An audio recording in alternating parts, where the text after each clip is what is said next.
Assalamu alaikum. This is continuation of our ICMAP Karachi training on Power BI for accountants.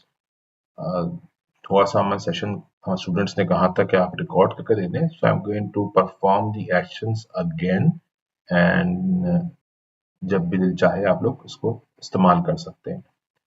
तो हमने class में data set share किया था CSV based. पहले तो हमें ये डेटा सेट लोड करना है। डेटा सेट लोड करने के बाद ये हम ट्रांसफॉर्म क्वेरी के अंदर जाएंगे ताकि डेटा को अंडरस्टैंड कर सकें। उसके देख लेंगे उसने क्या ट्रांसफॉर्म किया है डेटा को। डेटा टाइप जैसे बताया था डिपेंडिंग के डेटा किस स्ट्रगल का है। For example this transaction ID इस नंबर, डेट की भी नंबर है, डेट की हमारे पास एक डायमेंशन जरूरी है तो date transaction date is another date. बाकी इस नंबर को साइन किया हुआ है, ऑर्डर आईडी भी नंबर है, टेक्स्ट की रेफरेंस है। इस तरह हमने बाकी डेटा को भी लोड करना है।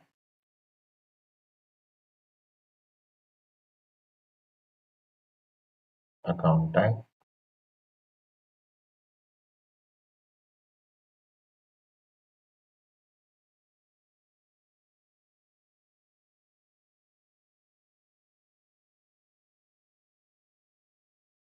बिजनेस यूनिट,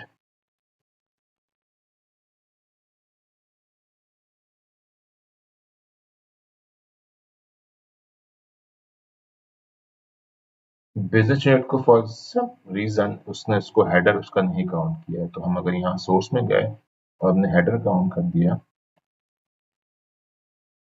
तो इसमें एरर आना शुरू हो जाता है, क्योंकि उसको कॉलम वन उसने जो फॉर्मेट चेंज किया था कॉलम वन का, वो कॉलम वन उसको मिल नहीं रहा है, क्योंकि कॉलम वन का हमने नाम हेडर चेंज करके जो नया हेडर आ गया बिजनेस यूनिट वन। क्योंकि ये सब टेक्स्ट है तो हमें फॉर्मेट चेंज करने की जरूरत नहीं है। हमने गए और ये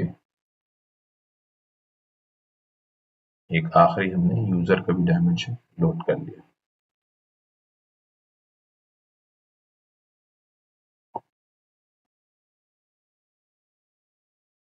Just in case if you want to change any data format, आप इसी के लिए जाके फॉर एग्जाम्पल इसके अंदर जाके इसको टेक्स्ट कर सकते हैं। ठीक है, रिप्लेस करंट। यहाँ पे और भी चीजें होती हैं जिसको आप इस्तेमाल कर सकते हैं, बट फॉर दिस क्लास हम इसको नंबर पे रखते हैं। Let's continue. ठीक है, ये हमने लोड कर दिया डेटा पावर बीआई के अंदर।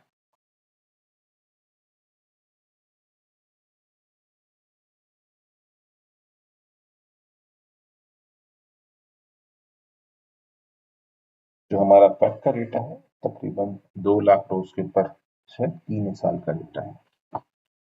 हमने इनकी रिलेशनशिप चेक करनी, क्योंकि इनके आईडी सिमिलर थी, नाम इनका सिमिलर था सर, तो उसने ऑटोमेटिकली रिलेशनशिप्स क्रिएट कर दी। मगर बेहतर है हमें चेक कर लेना चाहिए कि रिलेशनशिप सही बनी हुई है कि नहीं बनी। यहाँ हमने चेक की, बिजनेस यूनिट आईडी दोनों कनेक्ट हो गया। इधर उसने की है अकाउंट टाइप आईडी और यहाँ भी उसने अकाउंट टाइप आईडी से कनेक्ट कर लिया है। 1 to मैनी रिलेशनशिप है, मतलब ये हमारा स्टार स्कीमा कंप्लीट हो गया। फैक्ट यहाँ पे है, डायमेंशंस यहाँ पर। इसके बाद हम इसको देखते हैं कि हमने ये डिफरेंट विजुअल्स होते हैं जिस ग्राफिक क्रिएट करनी होती है हमें, ग्राफिक्स वगैरह या जो भी हम चाह रहे हैं। हमने यहाँ क्रिएट किया, फैक्ट का मिडिल में लेके आते हैं। हमने यहाँ पे डेबिट की अमाउंट वैल्यूज में डाली, हमने यहाँ क्रेडिट की अमाउंट वैल्यूज में डाली, और हमने बिजनेस यूनिट उठा के प्रॉफिट सेंटर फॉर एग्जांपल रो में डाल दी। अब ये प्रॉफिट सेंटर वाइज जो है आपका डेटा बन के आ गया। मगर इसमें दो इश्यूज हैं। प्रॉफिट सेंटर की जगह हम इसको लेते हैं अकाउंट ग्रुप से। एज एन अकाउंटेंट हमारे पहले यही होता है, अकाउंट ग्रुप से लेते हैं। अब आपको ये डेबिट क्रेडिट सही समझ में आ रहा है। Operating expenses are on debit side, revenues are on credit side। एक थोड़ा सा इशू ये आ रहा है कि इसमें साल का कोई कॉन्सेप्ट नहीं है, तो यहाँ पे हमने कैलेंडर का हम एक नया टेबल बनाएंगे। आप यहाँ मॉडलिंग के अंदर गए, मॉडलिंग के अंदर न्यू टेबल क्रिएट किया, लिखा डेट और उसको कैलेंडर फोटो का टेबल होता है वो बना। इससे एक टेबल बन गया। उस टेबल ने जो भी आपकी डेट्स थी इस्तेमाल हुई हैं आपके पूरे डेटा के अंदर, उसकी एक अलग से ए से लेकर जेड तक डेट बना दी। मतलब कहीं भी आपकी जो डेट इस्तेमाल हुई यहाँ पर, फॉर एग्जाम्पल इस डेटा के अंदर 7/1/23 से लेके इस्तेमाल हुई है डेट्स, और ये 6 ये बताता है इसका कि 6 ये बताता है कि ये जो कैलेंडर पीरियड है ये 6 मंथ पे एंड होता है। अब हमने यहाँ पे इसका जो ईयर का यहाँ से हायरार्की में गए और इसका ईयर उठा के डाल दिया। एक मसला हुआ है यहाँ पे कि इसकी रिलेशनशिप डेवलप नहीं है इसके साथ। तो फॉर एग्जांपल यहाँ पर ट्रांजेक्शन डेट आ रही है, हम यहाँ से उठ के उसने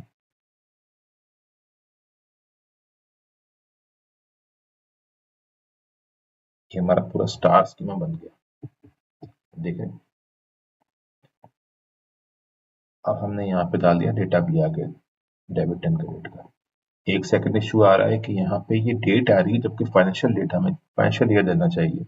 इस वक्त आ रही है ये कैलेंडर ईयर आ रहा है। तो हमने एक नया कॉलम क्रिएट कर दिया, उसका नाम दे दिया FY year, financial year FY कर देते हैं। उसमें छोटा सा कमांड लगा दिया इफ डेट, यहाँ मंथ नंबर आ रहा है इज ग्रेटर देन 6, मतलब 7वां महीना है तो डेट ईयर +1, जो भी सारे थे +1 कर दिया और यहाँ पे डेट ईयर रख दिया। अब यहाँ पे 24 आ रहा है और जैसे ही ये चेंज होगा ये डेटा देखते हैं अब 25 हो गया। फर्दर इसको हमने एक इसको ईयर की शेप देने के लिए कि लगे वो ईयर है, यहाँ पे लिखा FY और इसको हमने इनकैप्सुलेट कर दिया। इसको कन्वर्ट करना पड़ेगा स्ट्रिंग के अंदर क्योंकि वैल्यूज इस वक्त नंबर में आ रही हैं इसकी। ये फॉर्मूला लगा दिया। अब आपका आंसर हो गया इसके अंदर FY 2024। ठीक है, अब इसको उठा के इंस्टेड के ये उठाएं, हमने ये उठा के इसके अंदर डाल दिया। अब हमारा डेटा फाइनेंशियल ईयर के हिसाब से स्प्लिट हो, मगर ये डेबिट क्रेडिट में अमाउंट आ रही है, हमें इसको एक सिंगल कॉलम में शो करना है। उसके लिए हमने मेजर क्रिएट किया। Measures are calculations that can be done quickly and अच्छा खासी वो पहले से करके रख लेता है। तो हमें एक न्यू टेबल बनाना है। बेस्ट प्रैक्टिसेस के मेजर्स जो हैं आप सारे एक जगह पे रखें। मेजर्स जो है वो बेसिकली जब प्रोग्राम रन हो रहा होता है उस वक्त कैलकुलेट होती हैं, और अगर कॉलम बनाते हैं वो जब डेटा लोड होता है उस वक्त वो कॉलम बना देता है। तो अगर डेटा में आपके चेंजेस आ रही हैं, फिर चेंजेस आती हैं after the data is load, तो आप मेजर्स कैलकुलेट करें, और columns are calculated when the data is loaded. ये खास करके कॉलम थोड़ा सा हैवियर होता है और वो आपकी स्पेस को भी कंसिडर करता है, जबकि मेजर्स होते हैं हम कैलकुलेशंस करते हैं। अच्छा, फॉर्मूला क्या होगा मेजर्स का? सिंपल करेंगे, सम, आपको सम करना है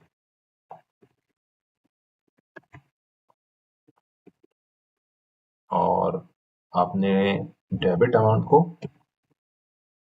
माइनस और क्रेडिट को माइनस करना है। हमने सिर्फ एक बना लिया कि हमारे पास साइंस के वजह से पता चल जाए कि अमाउंट क्रेडिट है कि डेबिट है। क्रेडिट, ओ सॉरी ये टेबल नहीं था पहला, ये आपने एक टेबल बना दिया और टेबल के अंदर जाके हमने एक मेजर यहाँ पे क्लिक किया, मेजर यहाँ पे रख दिया अमाउंट, नेट अमाउंट कर दिया उसको ताकि डिस्टिंग्विश रहे, फॉर्मूला पेस्ट कर दिया ईयर। इंस्टेड के डेबिट क्रेडिट हमने अब एक अमाउंट कर दिया। ठीक है, ये पॉजिटिव में आ रही है, करंट लायबिलिटीज नेगेटिव में आ रही है। यहाँ पे अगर ये नेगेटिव में आ रहा था, ये नेगेटिव में आ गया, ये पॉजिटिव में आ गया, तो इसका हमारा सॉल्व हो गया, कॉलम बचा लिया। अब this is not meaning anything, तो हमें सेकंड ये करना है कि सिर्फ फॉर एग्जांपल सिर्फ हम लेंगे इनकम स्टेटमेंट आइटम। तो हमने यहाँ से जो इसका सेटलमेंट टाइप था, ये स्टेटमेंट टाइप था, वो उठा के इनकम स्टेटमेंट शो कर दिया। अब मैं सिर्फ इनकम स्टेटमेंट शो कर रहा है। आइटम शो कर रहा है इसके अंदर, रेवेन्यूज, एक्सपेंसेस और नॉन ऑपरेटिंग एक्सपेंसेस, मगर ये हमारे स्टैंडर्ड शेप में नहीं है। अच्छा, पावर बीआई जो है कुछ भी मैनिपुलेट कर सकता है, वो कॉलम्स क्रिएट नहीं कर सकता, ठीक है, मैनिपुलेशन कर सकता है डेटा की, डेटा क्रिएट नहीं कर सकता। तो हमें क्या करना है कि ग्रॉस प्रॉफिट और नेट प्रॉफिट के अंदर अमाउंट डालनी है। तो आप कोडिंग से जो है वो कोई नया ये क्रिएट नहीं कर सकते कॉलम, ये चीज यहाँ पे जो आ जाए। तो what you will do is create a new table, ठीक है, जो टेबल आप एक्सेल में क्रिएट कर लेंगे, ठीक है, उसमें एक होगा ग्रुप की विल बी बेस्ड ऑन यही चीज है, ठीक है। ये जो यहाँ पे आपके पास अकाउंट खोलेंगे टेबल में, अकाउंट टाइप, उसमें ये ग्रुप ले लेंगे, ये ग्रुप ले लें, ठीक है, इसको कॉलम कॉपी कर लें, बस सिर्फ इनकम स्टेटमेंट के टाइप ले लें, फिर बाद में बैलेंस शीट के टाइप भी ले लीजिएगा, मगर फिलहाल आप सिर्फ इनकम स्टेटमेंट के आइटम ले लें, और ये डुप्लीकेशन हटा दें, पूरी सिंगल आइटम रखते हैं। इसके बाद इसमें आप ऑर्डर में जो आपका ऑर्डर होता है उसमें ग्रॉस प्रॉफिट भी ऐड कर दिया और नेट प्रॉफिट भी ऐड कर दिया। अब नया हेड बना दिया जो कि इस्तेमाल होगा आपका, जो कि रेवेन्यूज कहलाएगा, एक्सपेंसेस कहलाएगा, और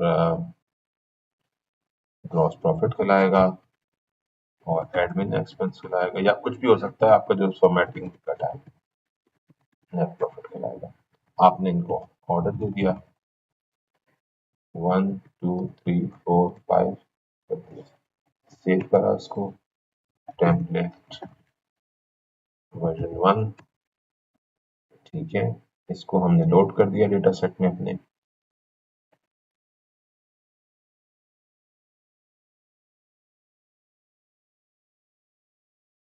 उसने कहा इस्तेमाल में, हमने इसको बंद कर दिया। अब बंद कर लेते हैं इसको।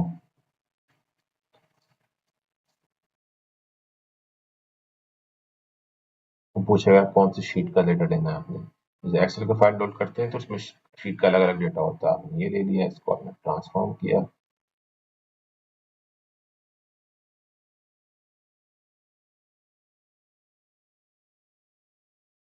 आपने इस शीट का नाम दे दिया टेम्पलेट, ये आपकी मर्जी है, आप दें कि ना दें। फॉर्मेटिंग सही हुई भी, डेटा फॉर्मेटिंग, ये दोनों टेक्स्ट है और ये नंबर है। अब ये डेटा हो गया लोड, आपने इसकी रिलेशनशिप क्रिएट करी अकाउंट टाइप के साथ, इसमें ग्रुप और ग्रुप था,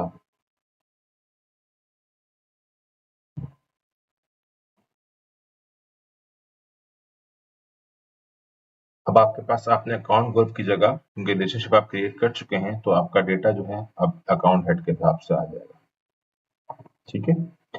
मगर से मसला ये आ रहा था ग्रॉस प्रॉफिट कहाँ गया, ग्रॉस प्रॉफिट में तो कुछ डेटा दिया ही नहीं, क्योंकि हमारे ओरिजिनल डेटा में ग्रुप के अंदर नहीं था अकाउंट हेड। तो हमने एक नया मेजर क्रिएट किया which will artificially connect these numbers. For example इसमें मेजर क्रिएट करते हैं, न्यू मेजर, उसको देते हैं अकाउंटिंग अमाउंट, कुछ भी नाम दे सकते हैं। मैंने उसमें पहले वेरिएबल दिया जो बार बार मैं इस्तेमाल करूंगा, वेरिएबल है करंट ग्रुप कौन सा है, विच इज मैक्स, कोई मैंने एक्विजिशन किया, उसमें मैंने दिया कि ये टेम्पलेट के अंदर ग्रुप जो है अकाउंट हेड कौन सा, अकाउंट हेड ये टेम्पलेट की स्पेलिंग में एक ई रह गया है, बस उसके बाहर चलते रहेंगे। तो हमने मल्टीपल इफ सी कंडीशन है तो हमने स्विच इस्तेमाल कर लिया। स्विच की पहली कंडीशन कोई एक्सप्रेशन होती है जो वो चेक करता है, ये अगर ट्रू होगी तो हम आगे बढ़ेंगे। तो पहला करंट है कि पहला कंडीशन हमारी करंट ग्रुप अगर रेवेन्यू होगा, तो ये क्या करेगा, नेगेटिव में नेट अमाउंट शो कर देगा, सम करने की जरूरत नहीं है, नेट अमाउंट। अगर करंट ग्रुप एक्सपेंसेस होगा, एक्सपेंसेस आपको शो करने की जरूरत नहीं होगी, अपने कैलकुलेशन करनी नहीं है, हम उसको दे देंगे जो आखिर में अदर का होता है, एल्स का, उसमें आ जाएगा। ये ग्रॉस अगर प्रॉफिट होता है तो हमें कैलकुलेट करेंगे नेट अमाउंट, नेट अमाउंट के अंदर हम उसको फिल्टर करेंगे ऑल टेम्पलेट में लगे सारे जो भी कैटेगरी में डेटा आ रहा हो उन सबको ले लो, भले वो ग्रॉस प्रॉफिट हो, भले वो रेवेन्यू एक्सपेंसेस, इन सबको ले लो और उसमें चेक करो कि अकाउंट हेड इन रेवेन्यू लगे, वो उसमें आप कर दिखाते हैं कि रेवेन्यूज होने चाहिए या फिर एक्सपेंसेस होने चाहिए। अब रेवेन्यूज माइनस में है और एक्सपेंसेस पॉजिटिव में है, इन दोनों को ले लेगा डेटा और शो कर देगा। मगर ये डेटा आप जरा से शो करेंगे नेगेटिव में आएगा आंसर, अगर प्रॉफिट होगा तो हम इसको नेगेटिव कर देते हैं ताकि आंसर जो है वो पॉजिटिव हो जाए। इसी तरीके से हम यही चीज हम करेंगे नेट प्रॉफिट के लिए।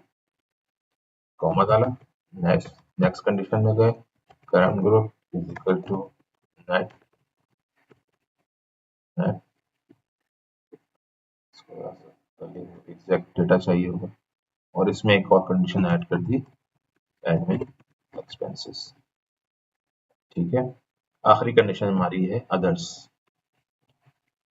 अदर्स के अंदर हमने शो कर दिया नेट अमाउंट शो कर दिया, इसमें दोनों एक्सपेंसेस आ जाएंगे, एडमिन एक्सपेंसेस और एक्सपेंसेस जो कि कुछ करने की जरूरत नहीं है उनके साथ कोई माइनस प्लस करना। ठीक है, ये अमाउंट हमने इंस्टेड नेट अमाउंट की जगह ये अमाउंट शो कर दी, ये पहले दोनों अमाउंट रखते हैं साथ में अगर आप, ताकि आप देख लें। अब देखने एडमिन एक्सपेंसेस के इसमें आ रहा है और इस तरह से आ रहा है। अगर हम इसको उल्टा भी करते हैं,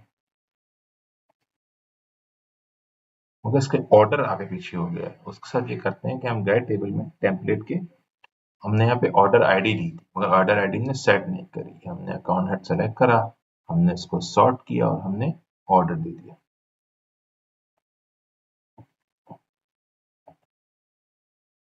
अब ये हमारा ऑर्डर में आ गया, revenue, expenses, gross profit, admin expenses और आखिर में नेट प्रॉफिट। नेट अमाउंट को निकाल लेते हैं क्योंकि वो आधा डेटा शो कर रहा है हमारे पास, फाइनेंशियल ईयर के साथ आ रहा है। तो हमारा ग्रॉस प्रॉफिट जो है वो बोल्ड में आना चाहिए, डिफरेंट आना चाहिए, उसको हम जाते हैं यहाँ से, हम कंडीशनल फॉर्मेटिंग करते हैं और उसको बैकग्राउंड कलर चेंज कर देते हैं इसके अंदर। रूल्स किया, वैल्यूज किया, बेस्ड ऑन टेम्पलेट, टेम्पलेट के अंदर हमने अकाउंटिंग हेड सेलेक्ट किया, इसके अंदर लिखा अगर ग्रॉस प्रॉफिट है इसका अकाउंटिंग, इसका जो बैकग्राउंड कलर है वो आप ये कर दीजिएगा और एक नया रूल बना लिया, अगर नेट प्रॉफिट है तो थोड़ा डार्कर शेड दे देते हैं।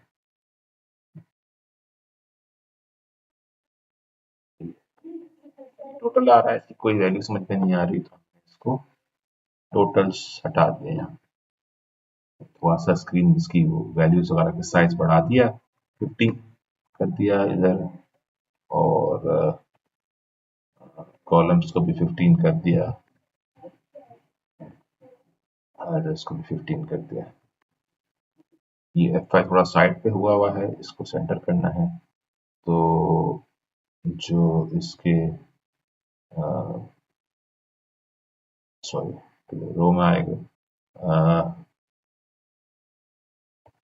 सॉरी ये तो कॉलम है, इसके अंदर हमने इसको सेंटर कर दिया तो ये अच्छा हो गया। ठीक है, मुझे अकाउंट हेड का ग्रुपिंग शो नहीं करनी, हेडर उसको मैंने स्पेस दबा दिया यहाँ पे इसके नाम के आगे तो ये वो गायब हो गया। अब अगर रेवेन्यूज आ रहे हैं, एक्सपेंसेस आ रहे हैं, इसके अंदर मेरे पास ये दोनों सम होके आ रहे हैं, अगर मैं चाहूँ तो इसको ना करूँ तो ये इस तरीके से।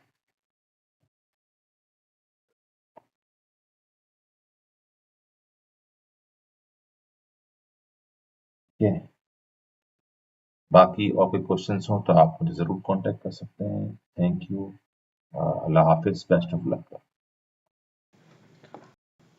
थोड़ी सी हमसे एक गलती हो गई थी कि ये माइनस पेमेंट आ रही है, हमने ओवरलुक कर लिया था, तो उसकी गलती ये थी कि ये रेवेन्यूज लिखा हुआ था, मैंने रेवेन्यू लिखा था, मैंने इसको जब एस लगाता हूँ तो ये ऑटोमेटिकली करेक्ट हो जाएगा, पॉजिटिव साइंस हो जाएंगी। Thank you.